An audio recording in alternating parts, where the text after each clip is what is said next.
நம்முடைய மக்கள் இன்னைக்கு பெரிய அளவுல நினைவு கூறுறது இல்ல. பெண் கல்வினா யார் யார் பேரையோ சொல்றாங்க, அவங்களுக்கு பெண் கல்விக்கு என்ன தொடர்புன்னு தெரியல. யார் யார் வீட்லயோ பெண்கள் கையில இருந்து கரண்டியை கொடுங்க சொல்லிட்டு அப்புறம் அவங்க மனைவி கையில கரண்டியை கொடுத்துட்டாங்க. அது முற்போக்குன்னு சொல்லக்கூடிய ஒரு சமுதாயமாக தமிழ் சமுதாயம் இருக்கிறது. உண்மையாகவே யார் தமிழ் சமுதாயத்திற்கு நன்மை செய்தார்களோ அவர்களை நாம் ஒவ்வொரு இடத்திலும் நினைவு கூற வேண்டும். இல்லை என்றால் வேறு யாராவது தந்தை பாட்டனார் என்ற பெயரிலே நம் தலையில் கட்டப்படுவார்கள் என்பதை இந்த இடத்துல கட்டப்பாடின்னு ஒரு பண்ணு இருக்கும், இந்தளம்னு ஒரு பண்ணு இருக்கும். இதெல்லாம் பண்ணு. இந்த பன்வகைகளில் ஒரு குறிப்பிட்ட வகை பண்ணுக்கு திருவிராகம் என்று பெயர். திருவிராகம். அந்த திருவிராகம் என்ற ஒரு பண்ணை 16 கூறா பிரிச்சு அது ஒண்ணுக்கும் ராகம் ராகம் ராகம்னு பேர் வச்சாங்க. அறிவை தேர்றதுக்குன்னு தெரிந்த அவர்கள் பல்வேறு மூலிகைகளை ஆவணப்படுத்தினார்கள். அப்படியாக அவர்கள் உருவாக்கிய ஒரு ஆவணத்தை தான் இவங்க திருடிட்டு போயிட்டு அதை மொழிபெயர்த்துட்டு சரக சம்ஹிதைன்னு பேர் வச்சுட்டு அதை ஆயுர்வேத மருத்துவம்னு சொல்லிட்டு இருக்காங்கன்னு அவர் எழுதுறாரு. எல்லாத்தையும் விட முக்கியமான ஒரு செய்தி அவர் என்ன சொல்றாருன்னா, ஒரு நூலை எழுதும் போது அந்த நூலுக்கு ஒரு இலக்கணம் இருக்கும்ல. அப்போ சரக சம்ஹிதை என்ற நூலினுடைய அடிப்படை இலக்கமானது தொல்காப்பியம் என்ற நூலில் இருந்து எடுக்கப்பட்டது என்ற கருத்தை கா. நெடுஞ்செழியன் அவர்கள் சொல்கிறார்.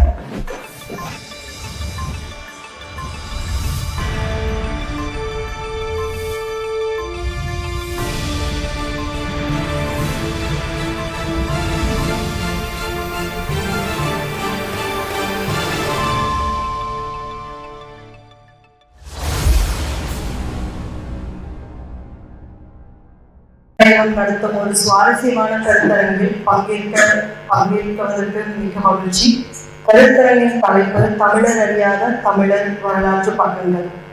தமது வேண்டுகோளுக்கு இணங்க வருகை தந்திருக்கும் இந்த தலைப்பை ஏற்று பேசவிருக்கும் நாணயவியல், கல்வெட்டு, செப்பு மற்றும் ஓலைச்சுவடி ஆய்வாளர் திரு ரா. மன்னன் அவர்களை வரவேற்கிறோம்.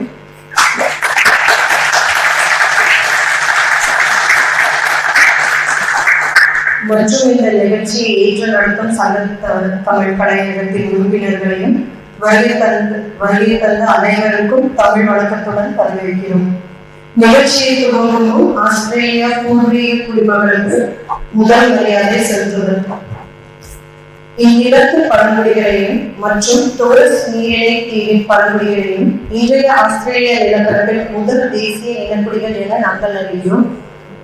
புரோங் மற்றும் உறிஞ்சரி வாய்புறும் மொழிவழி மக்களே, அந்த இடம் சார்ந்த ஓடைகளுக்கும் ஏனைய நீர்நிலையங்களுக்கும் உயர்ந்த விண்மீன் கூட்டங்கள், குன்றுகள் மற்றும் செம்மண் பரப்பு நிலங்களின் பாரம்பரிய உரிமையாளர்கள் என நாங்கள் ஏற்கிறோம்.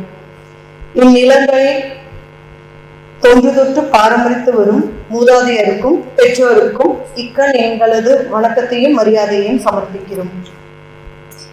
நிகழ்ச்சி தொடங்கும் முதல் மங்கள இசை கலை இசை வைக்கப்படும். சட்டங்களை அன்புடன் அளிக்கிறோம்.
நன்றி.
வந்தாயே தாயே வா மகனே என்றாயே தந்தாயே நாளில் சரம் சரமாய் தமிழ் பாடல் உன்னை மறப்பேனா உனைப்பாராதிருப்பேனா என்னை எரித்தாலும் என் நெஞ்சம் முன்பேதான் சொல்லும்படி தங்க மகளே. தாயே தமிழே வணக்கம். தாய்ப்பிள்ளை உறவமா உனக்கும் எனக்கும் நம் தமிழ் தாய்க்கு முதலில் வணக்கத்தை தெரிவித்துக் கொண்டு இங்கு வந்திருக்கக்கூடிய அனைத்து அன்பு உள்ளங்களுக்கும் எனது நன்றியை தெரிவித்துக் கொண்டு இந்த நிகழ்வை நான் தொடங்குகிறேன்.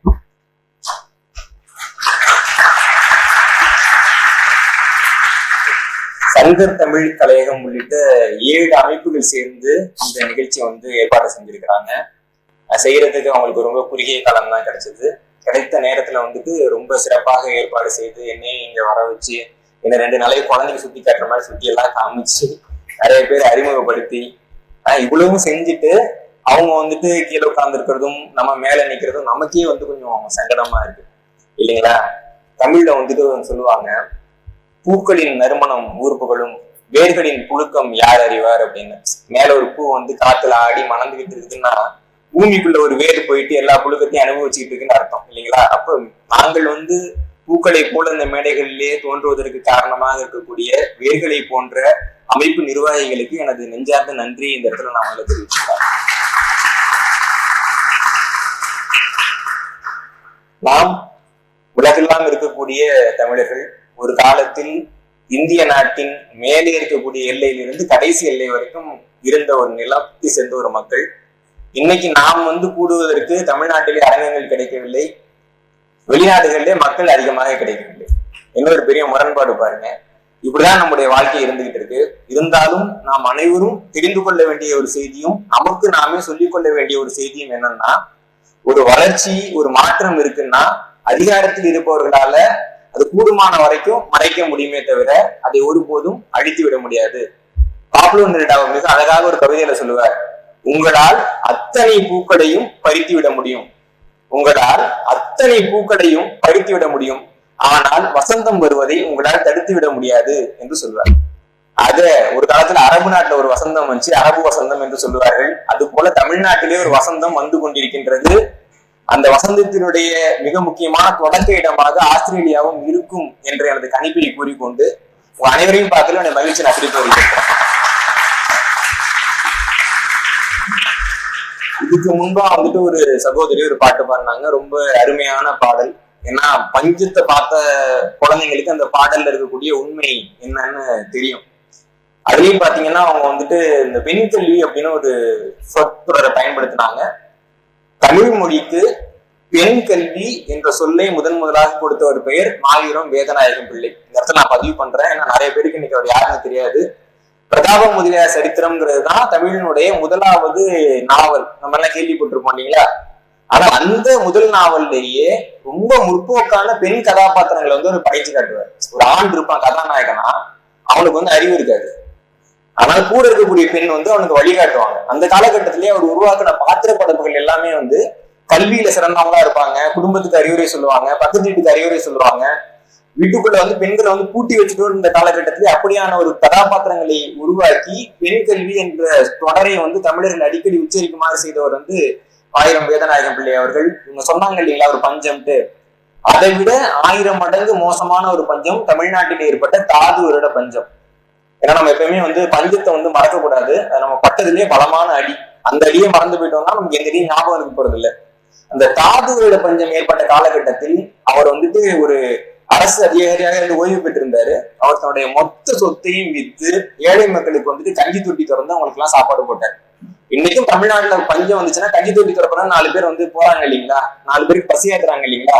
அதனுடைய தொடக்கமாக இருந்தவர் மாவீரம் வேதநாயகம் பிள்ளை. அவரை நம்முடைய மக்கள் இன்னைக்கு பெரிய அளவுல நினைவு கூறுறது இல்லை. பெண் கல்வினா யார் யார் பேரையோ சொல்றாங்க.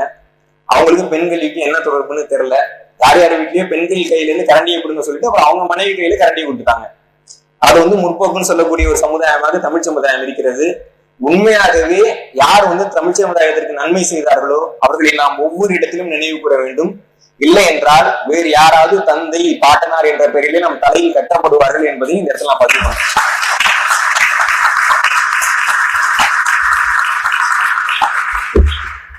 பாவேந்தர் பாரதிதாசன் அவர்களுடைய குடும்ப விளக்குங்கிறது மிக முக்கியமான ஒரு நூல்.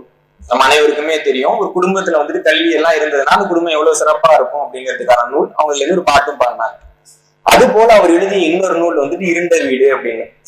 வீட்டுல யாருக்குமே அறிவு இல்லைன்னா ஒரு வீடு எப்படி இருக்கும் அப்படிங்கிறதுக்கான ஒரு எடுத்துக்காட்டு தான் இருண்ட வீடு. அந்த இருண்ட வீட்டுல ஒரு 2 காட்சி மட்டும் இருக்கு. முதலாவது காட்சி என்னன்னு பாத்தீங்கன்னா, ஒரு வீட்டுக்குள்ள ஒரு திருடன் வரும். அவங்க அப்பா என்ன பண்றாருன்னா ஒரு துப்பாக்கி எடுத்து அந்த திருடனை நிப்பாட்டி வைக்கிறாரு. அந்த நான் சுட்டுருவேன் அப்படின்ட்டு. அவங்க பையன் அப்பா ஏஞ்சி பாக்குறான். அப்பா அப்படின்னு சொல்ல வரான். ஏன்னா சொல்ல வரான், அப்பா உங்க கையில இருக்க துப்பாக்கி இருக்குல்ல, அது பொய் துப்பாக்கிப்பா, உண்மை துப்பாக்கி உள்ள இருக்குப்பா அப்படின்றான். அவன் திருடன் போராண்டு போயிடுறான். அதே மாதிரி ஒரு ஒழுங்கு இருக்காது அவங்க வாழ்க்கையில. கல்வி இல்லாதப்போ அவங்க எப்படி இருக்கிறாங்கன்னா, காலையில எழுந்திரிச்சு சாப்பிடணும் அப்படின்னு தோணுது. எப்பன்னா முக்கியமான வேலையை முடிக்கிறதுக்கு முன்னாடி. அப்ப அந்த பையன் என்ன பண்றாங்கிறத ஒரு அழகான ஒரு இசையோட அவர் எழுதியிருப்பாரு. பிட்டுக்காரி கதவை தட்டினார், திட்டென்று கதவை திறந்தான் பெரியவன், பிட்டையும் வடையையும் தட்டில் வாங்கினான், பெட்டி மீதில் இட்டுக்கால் உட்கார்ந்தான், ஆவலாய் அவற்றை அருந்த தொடங்கினான், நாவில் இடுகையில் நடு வயிறு வலித்தது. சரிங்களா? வலிச்சவனர் என்ன பண்றாருன்னு பாருங்க. வடையின் சுவையோ விடேன் விடேன் என்றது. கொள்ளையை நோக்கி செல்லவும் துடித்தான், மெல்லும் வடையை விழுங்கவும் துடித்தான். வில்லம்பு போல மிக விரைவாக நடுவில் கிடந்த நாயை மிதித்து படபட என்று பானையை தள்ளி கன்றின் கயிற்றால் கால் துடுக்குற்று நின்ற பசுவின் வெற்றியில் மோதி 2 பற்களை எங்கோ போட்டு புரண்டு எழுந்து ஓடினான் கொள்ளைக்கு அப்படின்னு எழுதிவார் பாவேந்தர் பாரதிதாசன். ஒரு குடும்பத்துல கல்வி அறிவு இல்லாதவர்கள் இருந்தாலே அந்த குடும்பத்தினுடைய நிலைமை என்னன்னா, தமிழ்நாட்டுல நம்ம இன்னைக்கு யாருக்கு ஓட்டு போடுறோம், அவங்க கல்வி தகுதி என்ன, குறைஞ்சபட்சம் ஒரு பக்கத்தை அவங்களால படிச்சு சரியா சொல்ல முடியுதா, 4 வரைக்கும் மேல அவங்க படிக்கிறதுக்கு தான் நினைச்சீங்கன்னா அந்த இருண்ட வீடு என்பது இன்றைக்கு தமிழகமாகத்தான் எனது கண்களுக்கு தெரிகின்றது. இன்னைக்கு அந்த நிலைமையில இருந்துட்டு தமிழர் வரலாற்றை நாம் எடுத்து சொல்வது என்பது எளிதானது கிடையாது. இருந்தாலும் கூட தமிழர்களுடைய வரலாற்றிலே தமிழர் அறியாத பக்கங்களை அறிமுகப்படுத்துவது எனது கடமை என்று உணர்ந்த காரணத்தினால் சில முக்கியமான துறைகள்ல மட்டும் உங்களுக்கு எல்லாம் வழிகாட்டியாக இருக்கக்கூடிய சில செய்திகள் அங்கே பகிரலாம்னு நினைக்கிறேன். இப்ப தமிழ் மொழியில பாத்தீங்கன்னா தமிழ 3 தமிழா பிரிப்பாங்க. நம்ம எல்லாம் கேள்விப்பட்டு கொண்டீங்களா? முதல்ல இயற்றமிழ், 2வது என்ன, 3வது இப்ப நம்ம பேசுறோம் எழுதுறோம் நம்ம எல்லாருமே இயற்றமிழ் ஓரளவுக்காவது தெரியும். இசைத்தமிழ் நீங்க யாருக்காவது தெரியுமா? இசைத்தமிழ்னா என்ன?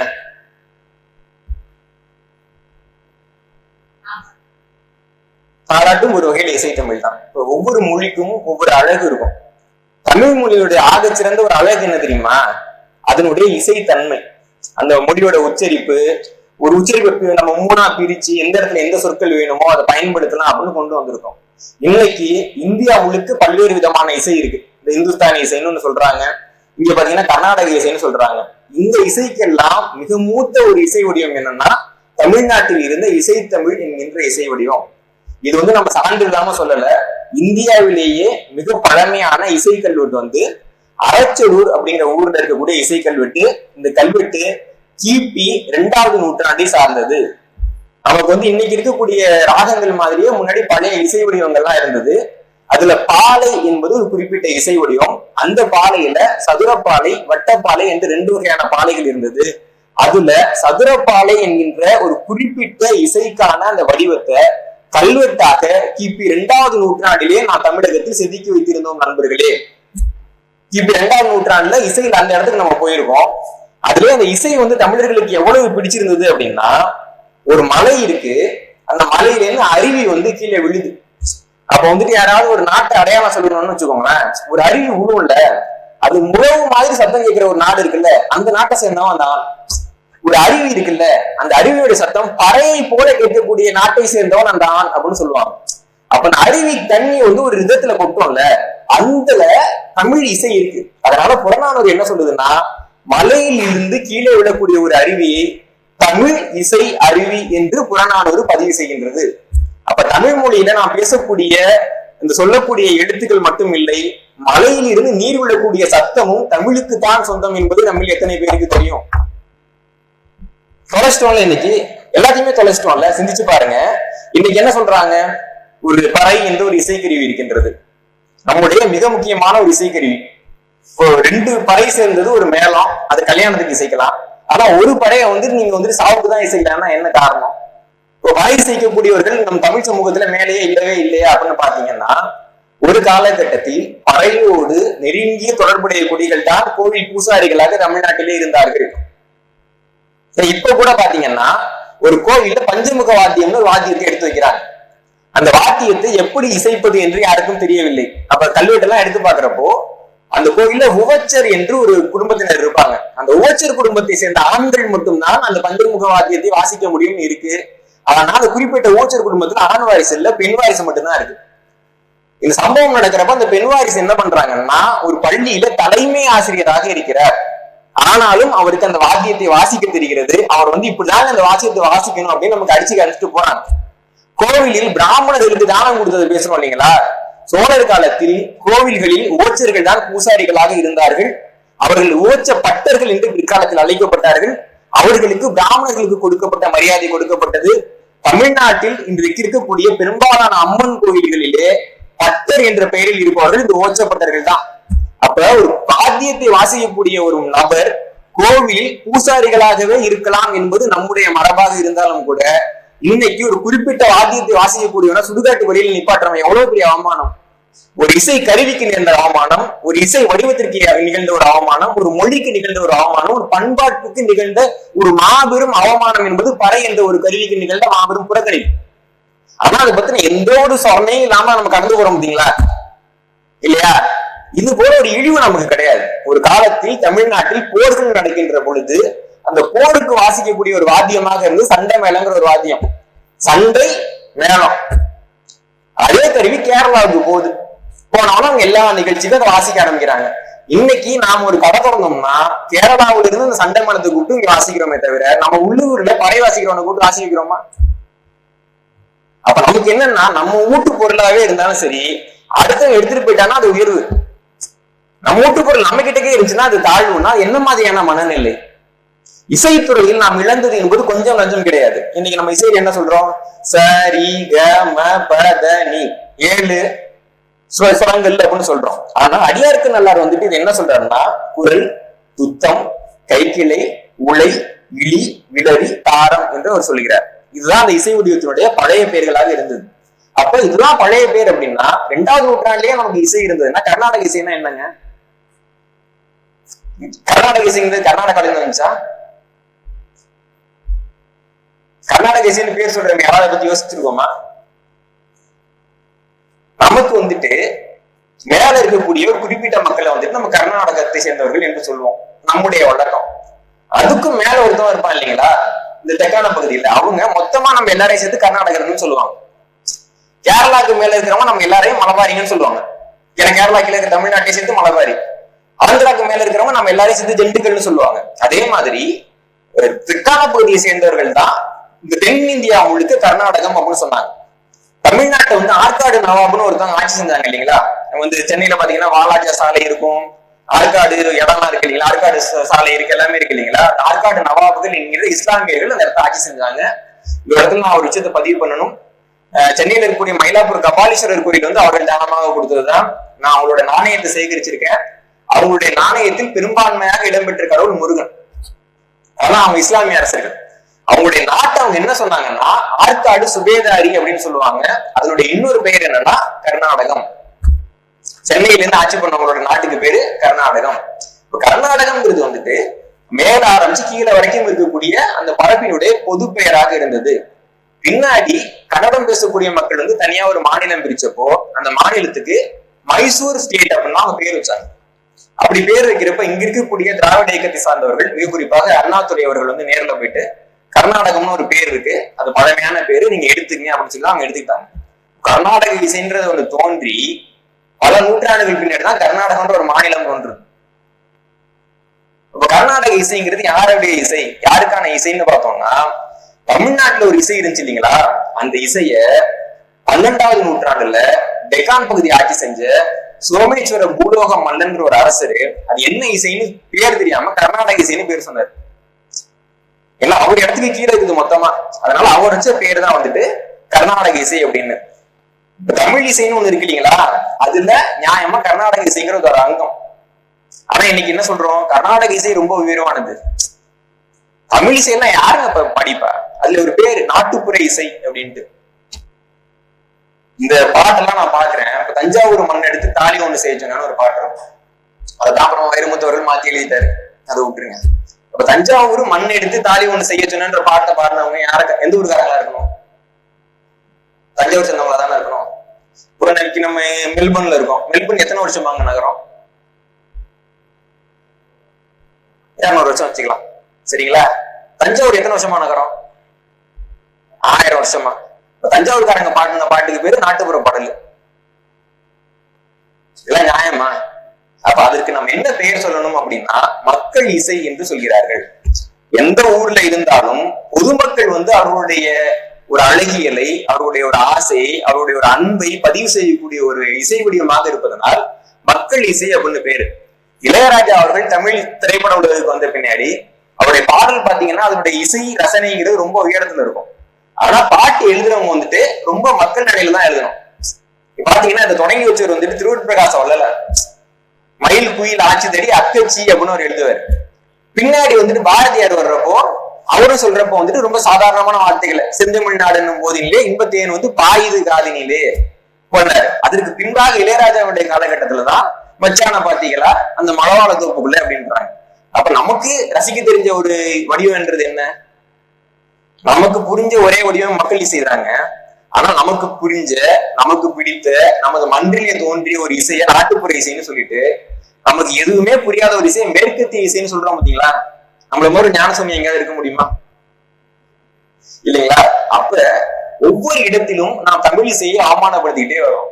ஒரு காலகட்டத்துல பாத்தீங்கன்னா இப்போ தேவாரம் திருவாசகம்லாம் சொல்றோம், அதெல்லாம் என்ன ராகத்துல பாடினாங்களா? தேவாரம் திருவாசகம் பாடுறப்ப ராகம்னு ஒண்ணு இருந்துச்சு அந்த நாட்டுல, அப்ப ராகம் கிடையாது. நல்லா சிந்திச்சு பாருங்க, தேவாரம் திருவாசகம்லாம் பண் என்று சொல்லப்படக்கூடிய ஒரு இசை வடிவத்துல இருக்கும். கொல்லின்னு ஒரு பண் இருக்கும், நட்டப்பாடின்னு ஒரு பண் இருக்கும், இந்தளம்னு ஒரு பண் இருக்கும், இதெல்லாம் பண். இந்த பண் வகைகளில் ஒரு குறிப்பிட்ட வகை பண்ணுக்கு திருவிராகம் என்று பெயர். திருவிராகம், அந்த திருவிராகம் என்ற ஒரு பண்ணை 16 கூறா பிரிச்சு அது ஒண்ணுக்கும் ராகம் ராகம் ராகம்னு பேர் வச்சாங்க. புரியுதா உங்களுக்கு? அப்ப அனைத்து ராகத்துக்கும் மூலமாக இருந்தது திருவிராகம் என்கின்ற பண்.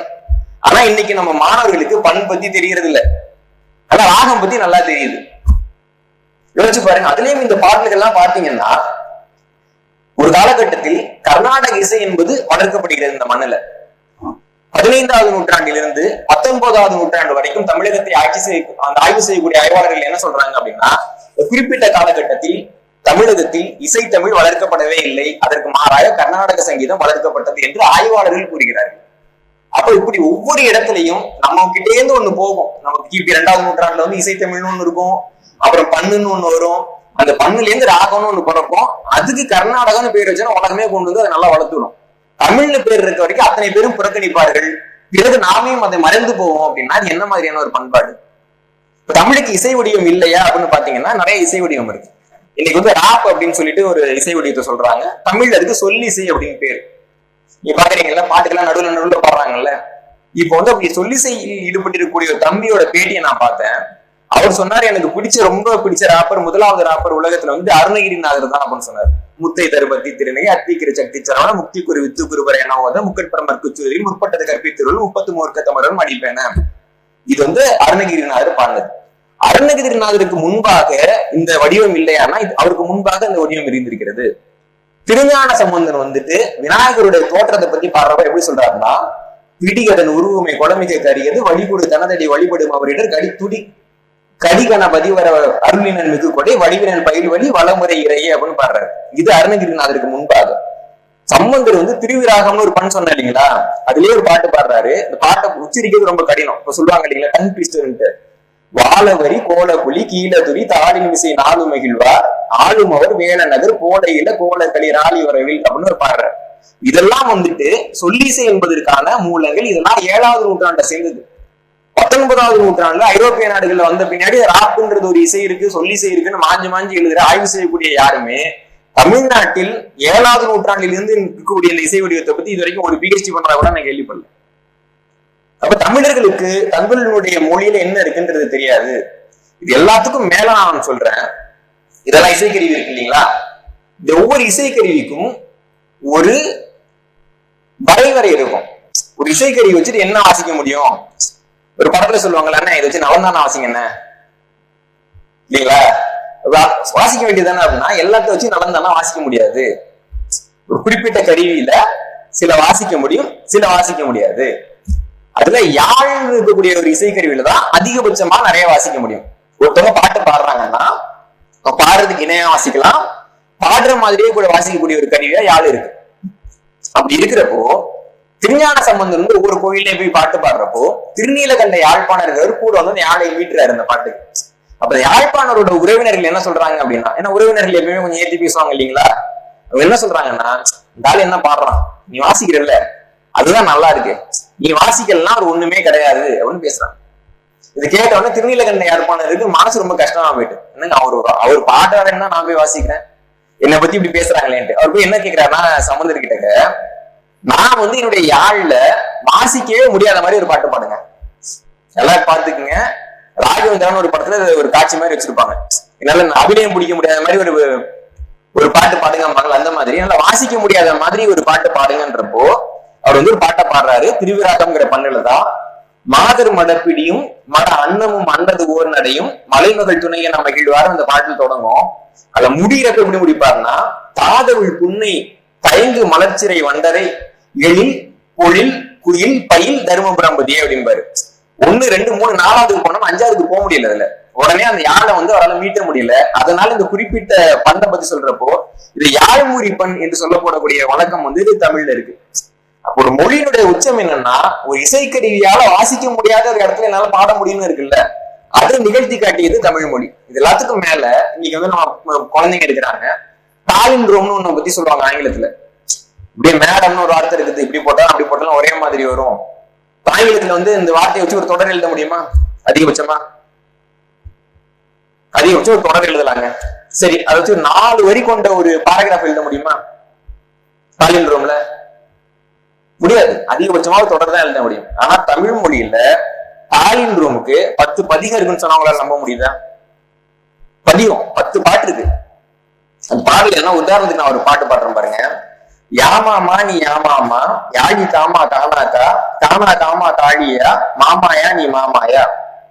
இது நீங்க தலைகீழா பிடிச்சீங்கன்னாலும் அதேதான் வரும், யாமாமா தான் வரும். கேட்கறதுக்கு என்னது, இது ஏதோ குழந்தைங்களுக்கு சொல்ற மாதிரி இருக்குன்றதுல உதாரணம் சொல்றேன் பாருங்க.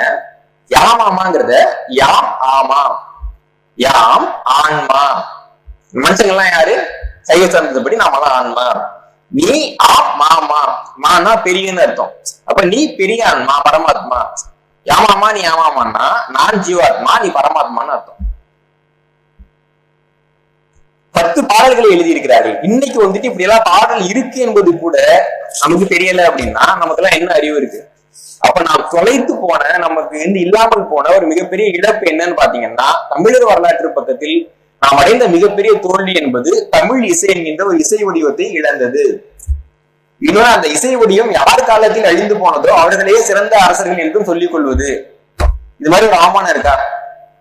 2வது ஒண்ணு இருக்குங்க, எவ்வளவு பேருக்கு தெரியும்னு தெரியல. தமிழ்நாட்டினுடைய பாரம்பரிய மருத்துவ முறை என்ன? சித்த மருத்துவம். கேரளாவுல ஆயுர்வேதம். கர்நாடகாவில் அங்கேயும் ஆயுர்வேதம் தான். ஆந்திராவில் ஆயுர்வேதம், மகாராஷ்டிரால ஆயுர்வேதம். அப்ப எல்லாருக்கும் ஆயுர்வேதம்னா ஒரே மருத்துவ முறைன்றப்போ தமிழர்களுக்கு மட்டும் எப்படி சித்த மருத்துவம்னு ஒண்ணு வந்துச்சு? என்னைக்காவது யோசிச்சிருக்கோமா? என்னன்னா வேத காலத்தில் எல்லாமே இருந்தது என்று இந்த மக்கள் சொல்லக்கூடியது ஒரு வழக்கம். ஆனா வேதத்துல இல்லாத ஒரு பகுதின்றது மருத்துவம். வேதத்துல மருத்துவம்னு ஒண்ணு கிடையாது. அதனாலதான் ஆயுர்வேதத்தை 5வது வேதம் என்று அவர்கள் சொல்லுவார்கள். ஆயுர்வேதம் 5வது வேதம். இந்த ஆயுர்வேதத்துக்கான இன்னைக்கு கிடைக்கக்கூடிய மிக முக்கியமான ஒரு நூல் என்னன்னா சரக சம்ஹிதை அப்படிங்கிற நூல். இன்னைக்கு ஆயுர்வேதிக் டாக்டர்கள் எல்லாம் என்ன பண்ணுவாங்கன்னா சரக சம்ஹிதையை தான் படிப்பாங்க. அந்த சரக சம்ஹிதைங்கிற நூல் எப்படி வந்துச்சுன்னு நம்ம கேட்டோம்னா அவங்க ஒரு கதை சொல்லுவாங்க. பிரம்மா 1,00,000 ஸ்லோகங்களை கொண்ட சரக சம்ஹிதையை எழுதுறாரு. எழுதி அவர் பிரஜாபதிக்கு கொடுக்குறாரு. பிரஜாபதி அதை வாங்கி அக்னிகுமாரருக்கு கொடுக்குறாரு. இந்த அக்னிகுமாரர் யாருன்னா வேதத்துல இருக்கிறவங்க. அக்னிகுமாரர் வாங்கி அதை இந்திரனுக்கு கொடுத்துட்றாங்க. இந்திரனா தேவலோகத்துல பத்திரமா வச்சிருக்கிறாரு. அப்போ வசிஷ்டர் உள்ளிட்ட முனிவர்கள் என்ன நினைக்கிறாங்கன்னா பூமிக்கு இது வேணும், இதெல்லாம் கொண்டு வந்துடலாம் அப்படின்னு நினைக்கிறாங்க. அதனால அவங்க போயிட்டு இந்திரன் கிட்ட கேட்கிறாங்க, நாங்க வாங்கிக்கலாமான்னு. சரி, இந்திரன் சொல்லுவாங்கன்னா நீங்க யாராவது அனுப்பி விடுங்க, நான் உங்களுக்கு கத்து கொடுத்து அனுப்புறேன்றப்போ பரத்வாஜ முனிவர் இவங்க அனுப்புறாங்க. பரத்வாஜர் போறப்ப இந்திரன் அவருக்கு சொல்லி கொடுக்குறாரு. பரத்வாஜர் கிட்ட இருந்து ஆத்திரேய ஆங்கிரசாதி முனிவர்கள் அதை கற்கிறாங்க. இந்த ஆத்திரேய புனர்வசுன்னு ஒருத்தர் இருக்காரு. இந்த முனிவர்கள்ல அந்த புனர்வசுக்கு 6 மாணவர்கள். அந்த மாணவர்கள் ஒருத்தர் பேர் அக்னிவேசர். அவர் அக்னிவேச சரக சம்ஹிதைங்கிற பேர்ல இது நூலா எழுதுறாரு அப்படின்றதுதான் நமக்கு கொடுக்கப்படக்கூடிய பாடம். இந்த கதை எங்க கேட்ட மாதிரி இருக்கீங்களா? ப்ரொமீத்தியஸ் அன்பவுண்டுன்னு ஒரு கதை படிச்சிருக்கீங்களா? சொல்றேன் பாருங்க. தேவலோகத்துல நெருப்பு இருந்துச்சு, பூமியில நெருப்பே இல்லை. அப்போ ப்ரொமீத்தியஸ்ங்கிற ஒருத்தர் என்ன முடிவு பண்றாருன்னா தேவலோகத்திலே எதுக்கு இந்த நெருப்பு இருக்கணும், நம்ம கொண்டு போய் பூமியை கொடுத்துருவோம்னு முடிவு பண்ணி அந்த நெருப்பு 3D கொண்டு வந்து பூமியை கொண்டு வந்து கொடுக்குறாரு. அவர் கொடுக்காட்டி பூமியில நெருப்பே இல்லை அப்படிங்கிறது ஒரு கிரேக்க புராணம். இது கொடுத்ததுக்கு அப்புறமா அதற்கு பலனா ப்ரொமீத்தியஸ் ஒரு மலை மேல கட்டி வச்சிருவாங்க. அவருக்கு இறப்பு கிடையாது கடவுளுங்கிறதுனால. ஒவ்வொரு நாளும் ஒரு கழுகு அவரோட ஈரலை கொத்தி தின்ட்டு போவோம். அடுத்த நாள் அவருக்கு ஈரல் முளைச்சிடும். பின்னாடி அவர் ஒரு கவிஞர் போய் சந்திக்கிற மாதிரி ஒரு கவிதை எழுதப்பட்டா ப்ரொமீத்தியஸ் அன்பவுண்டுங்கிற கவிதை ஆங்கில இலக்கியத்துல புகழ்பெற்ற இலக்கியமா இருக்கிறது ப்ரொமீத்தியஸ் அன்பவுண்டு. இந்த 2 கதையும் பாத்தீங்கன்னா அதே டைலர் அதே வாடகை இல்லையா? அப்ப உண்மையில ஆயுர்வேதம் என்கின்றது எப்படி வந்தது அப்படின்னு நம்ம பார்த்தோம்னா இவங்க சொல்ற மாதிரி ஆயுர்வேதம்ங்கிறது 5வது வேதமா அப்படின்னு பாக்குறதுக்கு முன்னாடி இருக்கக்கூடிய 4 வேதத்தையும் நம்ம எடுத்து பாக்குறப்போ 4 வேதத்திலையும் மருத்துவத்துக்கான ஒரு தெளிவான வரையறை இல்லை. அக்னிகுமாரன் ஒருத்தர் சொன்னோம் இல்லைங்களா? அவங்க எப்படி மருத்துவர்கள்னா ஒரு மனுஷனுக்கு தலை போயிட்டு போனோம்னா குதிரை தலையை கொண்டு பதிலுக்கு வச்சு ஆபரேஷன் பண்ணிட்டாங்களாம். இதான் அக்னிகுமாரங்கிற மருத்துவர்கள் செஞ்சது. அப்ப இவங்க நமக்கு ஒரு முறையை உருவாக்கி இருக்க முடியுமா? அந்த முறை எப்படி இருக்கும்? அவங்க சொன்ன மாதிரி இருக்கணும்ல. தலை வலிச்சுதா கழுத்தை எடுத்துட்டு வேற கழுத்தை வச்சுக்க, காது வலினா காது எடுத்துட்டு வேற காதை ஒட்ட வச்சுக்க, இப்படித்தானே இருக்கணும். ஆனா ஆயுர்வேதம் என்கின்ற அந்த மருத்துவ முறையை நம்ம எடுத்து பாக்குறப்போ அது மூலிகை மருத்துவம். இதுக்கு இந்த மூலிகையை பயன்படுத்தணும், இதை பயன்படுத்தினா குணமாயிடும், இதுக்கு இந்த மாதிரி சாப்பிடணும், உடம்புல வாதம் பித்தம் கபம் அப்படின்னு 3 இருக்குன்னு சொல்லப்படக்கூடிய ஒரு மருத்துவ முறை ஆயுர்வேதம்ங்கிற மருத்துவ முறை இருக்கு. அப்ப இவங்க சொல்ற மாதிரியான ஒரு விஷயம் நடந்து சரகர்ங்கிற ஒரு முனிவர் நமக்கு அந்த மருத்துவத்தை கொடுத்திருக்காரான்னு பார்த்தா இல்ல. இப்ப ஆயுர்வேதம் என்கின்ற மருந்து எங்க இருந்து வந்தது அப்படின்னு நம்ம தேடுறப்போ அப்ப நம்ம ஒரு வேர்ச்சொல் ஆராய்ச்சி செய்யறப்போ என்ன வருது அப்படின்னா சர என்ற சொல்லுக்கு அலைதல் அப்படின்னு பேரு. சரகர்னா குடும்ப குட்டியெல்லாம் இல்லாம ஊர் ஊரா அலைஞ்சுக்கிட்டே இருப்பாங்கல்ல, அவங்களுக்குன்னா சரகர் அப்படின்னு பேரு. அப்போ யாரோ ரொம்ப தேடி அலைந்த ஒருவர் தான் இதை எழுதியிருக்கிறார் அப்படின்ற முடிவுக்கு நம்ம வர முடியுது. அப்ப இதுல இருக்கக்கூடிய பேரை வச்சு நம்ம ஏதாவது கண்டுபிடிக்க முடியுமான்னு பாக்குறப்போ சமண சமயத்தை சேர்ந்த பகவதி சூத்திரம் அப்படிங்கிற நூல்ல ஆசீவக சமயத்தை உருவாக்கிய மர்கலி கோசலருங்கிறவருக்கு 6 மாணவர்கள் இருந்தாங்க. அந்த 6 மாணவர்கள் ஒருத்தவர் அக்னிவேசர் அப்படின்ற குறிப்பு இருக்கு. இதை வைத்து தொல்காப்பியமும் சரக சம்ஹிதையும் அப்படிங்கிற நூலை நெடுஞ்செழியன் என்பவர் எழுதியிருக்கிறார். இந்த நூல் சொல்லக்கூடிய செய்தி என்னன்னா தமிழ்நாட்டுல ஆசீவகம்னு ஒரு மதம் இருந்தது. அந்த மதத்தை உருவாக்கியவர் மர்கலி கோசலருங்கிறவரு. அவருடைய காலகட்டத்தில் இந்த ஆசீவகத்தை பின்பற்றக்கூடியவர்கள் சிரமணர்கள்ங்கிற பேர்ல ஊர் ஊரா நாடு நாடா திரிஞ்சாங்க. அவருடைய வேலை என்னன்னா அறிவை தேடுறது. அறிவை தேடுறதுக்குன்னு தெரிந்த அவர்கள் பல்வேறு மூலிகைகளை ஆவணப்படுத்தினார்கள். அப்படியாக அவர்கள் உருவாக்கிய ஒரு ஆவணத்தை தான் இவங்க திருடிட்டு போயிட்டு அதை மொழிபெயர்த்துட்டு சரக சம்ஹிதைன்னு பேர் வச்சுட்டு அதை ஆயுர்வேத மருத்துவம்னு சொல்லிட்டு இருக்காங்கன்னு அவர் எழுதுறாரு. இது எல்லாத்தையும் விட முக்கியமான ஒரு செய்தி அவர் என்ன சொல்றாருன்னா, ஒரு நூலை எழுதும் போது அந்த நூலுக்கு ஒரு இலக்கணம் இருக்கும்ல. அப்போ சரக சம்ஹிதை என்ற நூலினுடைய அடிப்படை இலக்கமானது தொல்காப்பியம் என்ற நூலில் இருந்து எடுக்கப்பட்டது என்ற கருத்தை கா. நெடுஞ்செழியன் அவர்கள் சொல்கிறார். ஆனா இன்னைக்கு இந்திய அரசாங்கம் ஆயுர்வேதத்துக்கு 1000 கோடியையும் சித்த மருத்துவத்துக்கு 10 கோடியையும் ஒதுக்குது.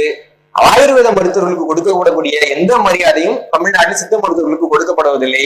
அதை பத்தி நாம் கவலையும் படுவதில்லை அப்படின்னா இது ஒரு இனமாகும். புரியுதா உங்களுக்கு? அப்போ பொருளுடைய மதிப்பு எங்க இருக்குன்றதுக்கான வரையறையை யார் சொல்றாருன்னா திருவள்ளுவர் சொல்றாரு. பொருள் அல்லவற்றை பொருளாக செய்யும் பொருள் அல்லது இல்லை பொருள். ஒரு நான் மேட்டரை ஒரு விஷயம் மேட்டரா மாத்த முடியும்னா அதுதான் மேட்டர்.